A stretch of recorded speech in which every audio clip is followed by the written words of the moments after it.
What I remember on that particular day was I went to Robinson's Galleria Mall and to the department store to browse some clothing. It wasn't a special day. In fact, it was like any ordinary day. And when I finished choosing the clothes that I want, a sales lady assisted me and she directed me to the dressing room.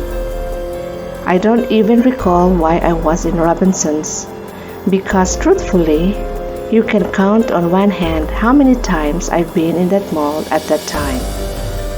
Then somebody close to me and even a couple of fans said or reminded me that the incident actually took place when I was there on a movie shoot.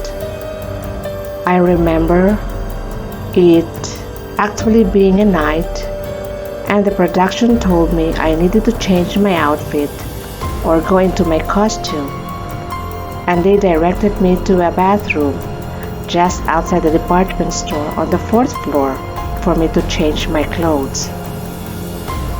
I remembered that there were people outside picking for some reason. While I was inside the bathroom, I said, "Tuklaw, tuklaw." Now, I don't even know why I did that.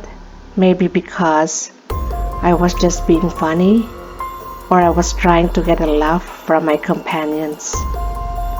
I was just being young and silly, and also because that time, my co-star in Jezebel, Richard Gomez, he had a movie that came out called Tuklaw, and it was trending that time. A few days later, the news or gossip came out that I get bitten or eaten by a snake in the mall. Tabloid headlines and news started coming out, and one morning after, my secretary told me that a representative from the Robinsons called and they wanted to talk to me. But I believe they wanted to ask me if I had made these comments and these accusations. But I dismissed it and I went on with my business. However, the news did not die down. In fact, even months after, whenever I talked to my Chinese Filipino friends, they were saying that it is true. The Gokong Wei has an offspring that's half snake, and of course this was all only gossip, and there was no proof to this. This is where the rumor started to build, and I also hypothesized that there is a mass communication curriculum in the school, that it had a particular project to disseminate information, to see how far, how convoluted, and how long information could spread. And I believe they used this story. I know because I'm a mass communication graduate and we studied these kinds of case studies. My other theory is that my silence created a snowball, meaning perhaps my silence was a contributing factor. That's why this rumor got big.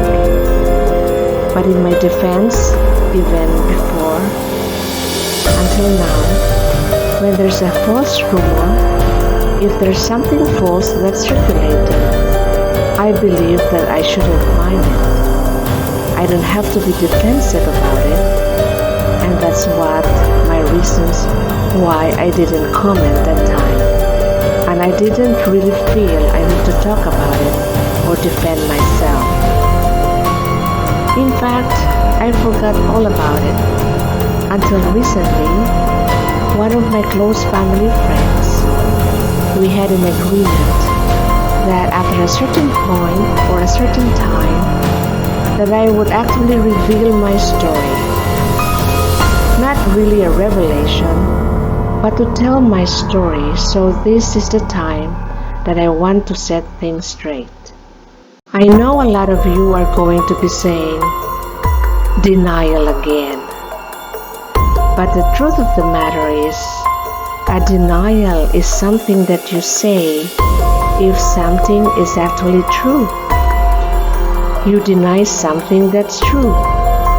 But I'm not denying anything, because what I'm saying is that nothing really happened. Nothing really happened in the way that the urban legend or the myth dictates. Like, I didn't fall in a trap door. I didn't run through a corridor to get to a hotel.